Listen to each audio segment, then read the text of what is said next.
evening, welcome to Quays News at 5. I'm Max Hayes. And I'm Leo Christian. Here's what's coming up on the programme today. Remembrance Sunday is always magnificent in Manchester. Remembrance Day services took place last weekend in Manchester with hundreds attending to pay their respects. And as the winter months approach, many people with dementia are left in a lonely and vulnerable place. We meet the group that dances with dementia every week. And the Christmas markets have started last week, but how expensive is it? And is it affecting small businesses in and around the city?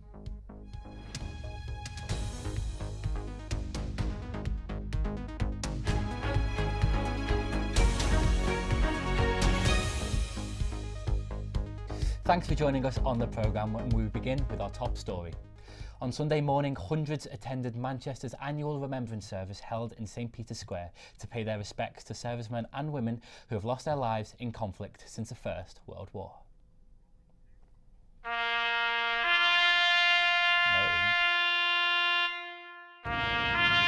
Remembrance Day services in Manchester, an opportunity to celebrate and reflect upon those who have lost their lives in conflict.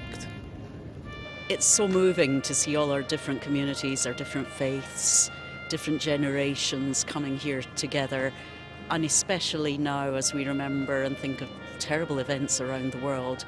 It fills me with pride to see our communities come here together in peace. That's what's important, that we stand together, and today is a symbol of that. Remembrance Sunday is always magnificent in Manchester, and it's magnificent for many reasons. Obviously the incredible, impressive parade, but the fact that all communities are very much included in the service, because all communities lost thousands of people in conflict, and it's just right and fitting that that is properly recognised, and that representatives of all communities step forward and speak as well. Everyone can see a place for them in the service, and that's what makes Remembrance Sunday here so special. It's a gathering of the community, no matter your background, gender, ethnicity or religion. All of the Greater Manchester community are here today to celebrate and remember those who lost their lives in conflict.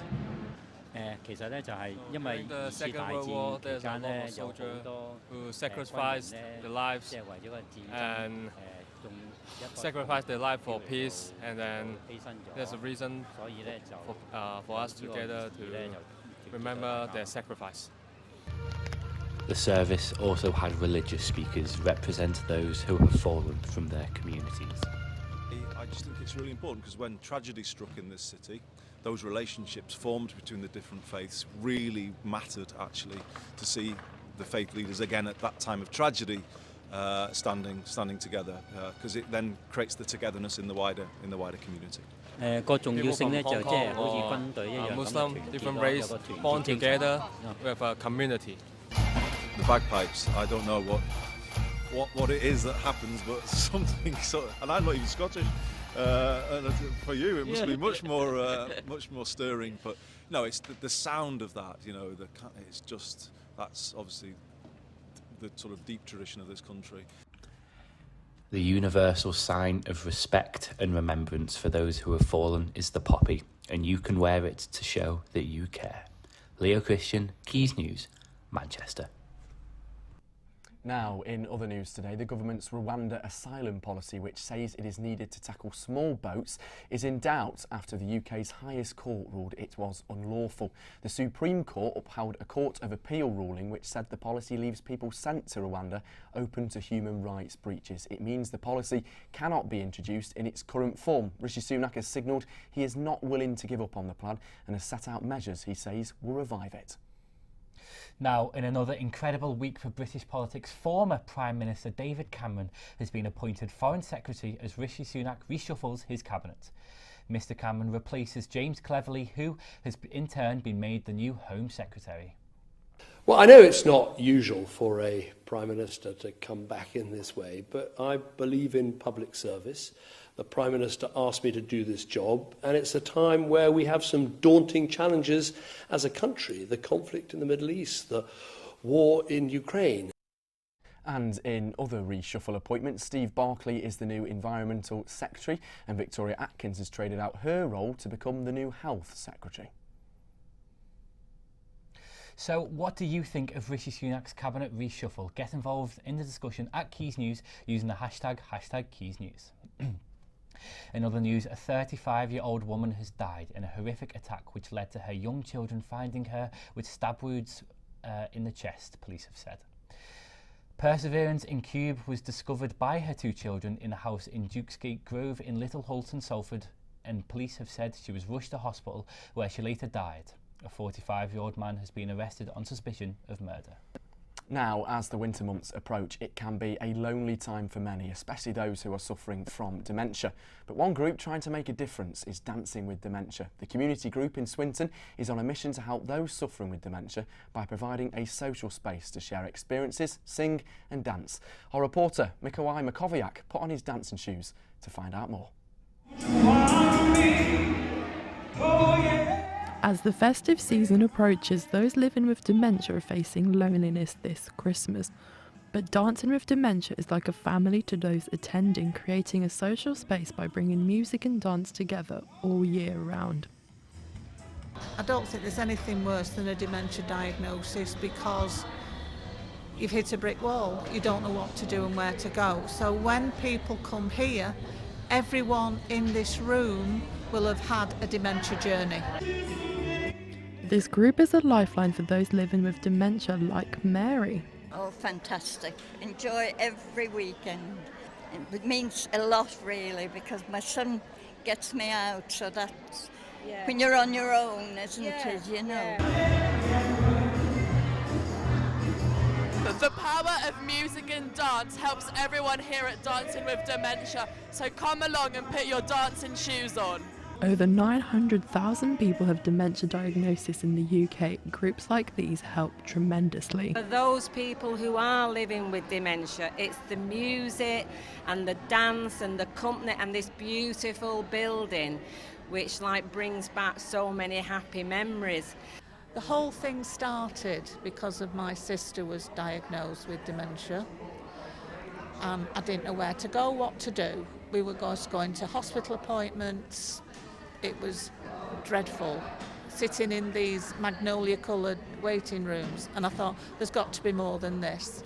It is not only for those with dementia, as carers and those affected can all unite together. My husband had dementia for 11 years, was in a home for 4 years, and I always said the help that I received during his illness that I would like to give back.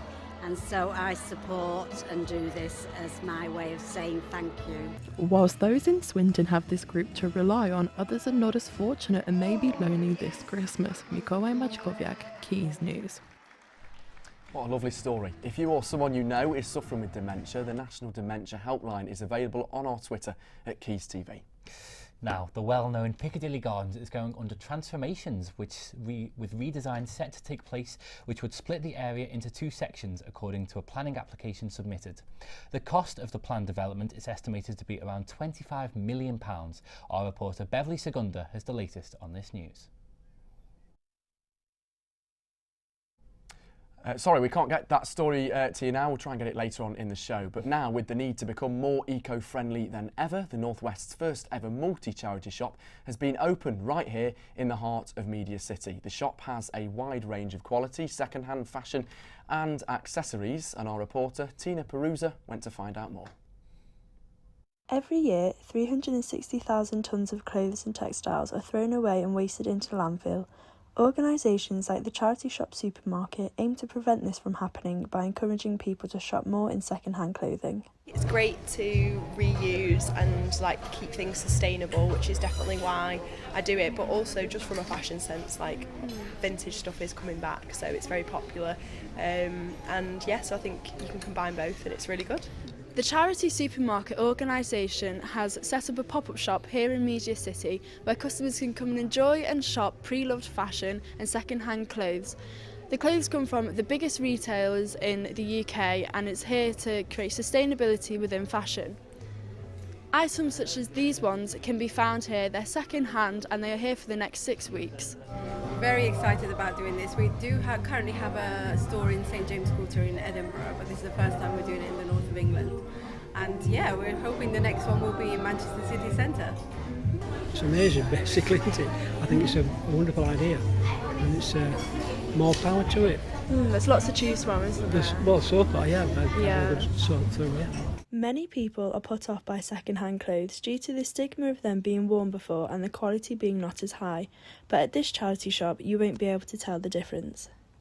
Just all this, a really wide range of clothes. You can find literally anything here, I feel like. And second-hand clothes shops, it's really where it's at for like cheap, affordable clothing, which sometimes you get like a stain or two on them, but going around this shop, I haven't seen any.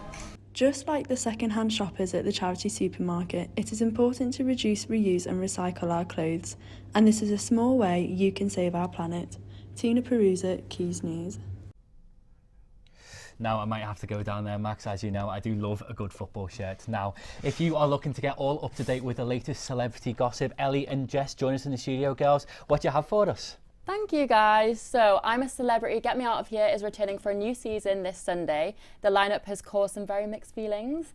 Former UKIP leader Nigel Farage has been paid $1.5 million to enter the jungle, which is obviously a huge amount of money. Fans are also saying they might be boycotting this season. So how do you feel about that? Well, obviously Nigel Farage going in, it is very controversial, but people said that they were going to boycott last year with Matt Hancock going on to I'm Celebrity, and they didn't, and he came third. So I do agree with the uproar, because I don't think politicians should be in I'm a Celebrity. They shouldn't be portrayed as celebrities because they are politicians. But will people boycott? Probably not. People do like a bit of controversy in their TV, so I'm not sure people always say that. So, who are you most excited to see go on I'm a Celebrity this year? So I actually do think the lineup's really good. There's Nella Rose, who's obviously she's an influencer, sort of. They always have one in there. Yeah, she's very big on Pretty Little Thing. Yeah, we have Fred from First Dates, who is hilarious. I love him. Yeah, I've seen him with Gino and Gordon. They're a funny little trio, them three. Yeah, we've got Jamie Lynn Spears, who is in Zoe 101, who I used to watch and obviously Britney Spears' sister. I'm most excited for Sam Thompson, I think, just because I watched him on Made in Chelsea when I was growing up, and as well as that, he has a podcast called Staying Relevant, and he is obsessed. He's obsessed with being relevant in UK media, and how more relevant can you get than being on I'm a Celebrity, Get Me Out of Here. Well, so if you want to give us your opinions about the 2024 I'm a Celebrity cast, please go to our Instagram at Quays TV. The 2024 Met Gala theme has been announced, Sleeping Beauty's Reawakening Fashion. It's structured around 50 historically significant pieces that are too fragile to be worn again, so they'll be reawoken with light, sound, AI and CGI. This year's theme was a tribute to fashion designer Karl Lagerfeld, and the celebrity attendees brought some amazing looks. What were your favourite looks this year, Ellie? So definitely, Dua Lipa. I think she looks insane. My dream wedding dress, I think. Yeah, I just think when they wear flattering dresses like corsets and nothing too crazy, I think it works every time. Yeah. But obviously there is the Cats, which there's 3 of. We had 3 people in Cats. I think Jared Leto does it the best. He looks amazing, but it must have been hot under there. Very hot. Very hot. Doja Cat looked slightly terrifying, actually, to be honest. Yeah, quite a few people were scared of that, the prosthetics. My favourite was definitely Jenna Ortega. Very Wednesday Addams look, which I think, but to say that was only... It's relevant, yeah. Yeah, it was only her second Met Gala, so I think that she did well, to be fair. I think last year's theme was there wasn't much for people to go on. No, it was a tribute. So yeah, whereas I think the Cat tribute's better than Kylie Jenner's baseball cap. Oh, yeah, no, that was awful, wasn't it? But this year, I think we should see some really good looks. I think it's a good theme. It's a good theme. You can do a lot with it. Many people have actually said that it's a dig at Kim Kardashian for her 2021 look. Oh. If you remember, she wore Marilyn Monroe's famous Happy Birthday, Mr. President dress and broke it. So the whole, these dresses are too fragile to be worn, might be a little dig at somebody, possibly. Yeah, so it's the final of Big Brother on Friday, which means someone will be walking home with £100,000. This season's been a massive roller coaster, and I think I could make a guess at who the winner is. There has been plenty of drama this season, with the latest eviction of fan favourites Trish and Chanel causing outrage on X. So who is it that you are rooting for this year? I think Jordan's going to win it, because I think it is maybe slightly rigged. They obviously, this is a spoiler, but he was evicted and then put in a different room, then put back in, and I think it's just to make his maybe winning a little bit bigger. Yeah, So- no, that does seem a little bit rigged. I haven't followed it every time, but I think Yeah. Olivia is a huge personality. I think She she's is. definitely in the run for a win. She's Marmite, I think. I really Yeah. like her, but I can understand why people Why maybe people don't. aren't a massive fan. Yeah, no, I think that she's a big personality. She's very funny. I Yeah. think the public like her, the majority of the public anyway. Yeah. But if Jordan wasn't to win, I think Olivia would have a good chance. Yeah, and finally, Matt LeBlanc paid an emotional tribute to late co-star Matt Perry, becoming the first out of the Friends cast to release a statement after his death. The actor said, "Working with Perry was among the favourite times in his life, and even joked, 'I guess you're keeping the $20 you owe me.'" The death definitely shocked me. I don't know about you, but Yeah, Courtney very Cox also took to Instagram, sharing a scene with Matt Perry and saying, "I'm so grateful for every moment I had with you, Matty, and I miss you every day." Friends fans have been reacting to the statements on social media, showing how the tributes have made them emotional and how the death has left a hole in all of their hearts.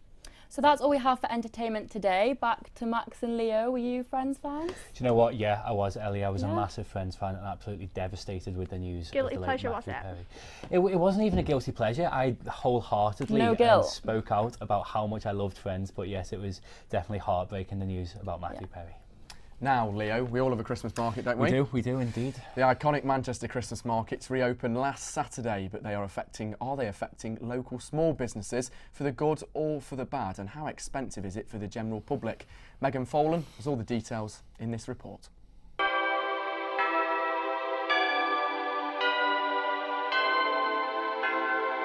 Welcome to a very rainy Manchester, where the festive season is in full swing as the Manchester Christmas markets make their annual return for another year of festive cheer.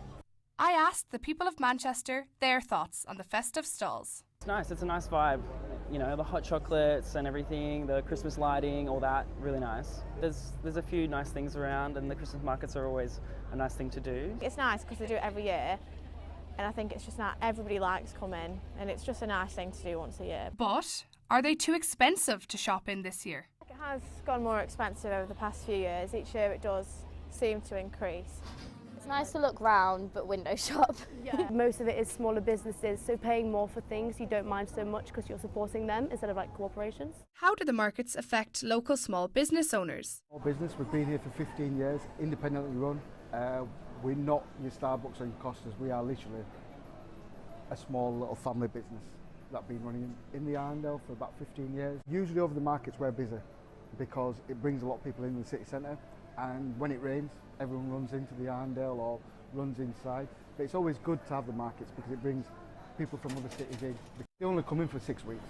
For 6 weeks it's something different, different people, and it gives us an opportunity to go to the market, see what they're selling. They are expensive, so what makes us better is because we're cheaper, a lot cheaper. We haven't put our prices up in the last couple of years now, and so people do see the comparison and you bring more customers in.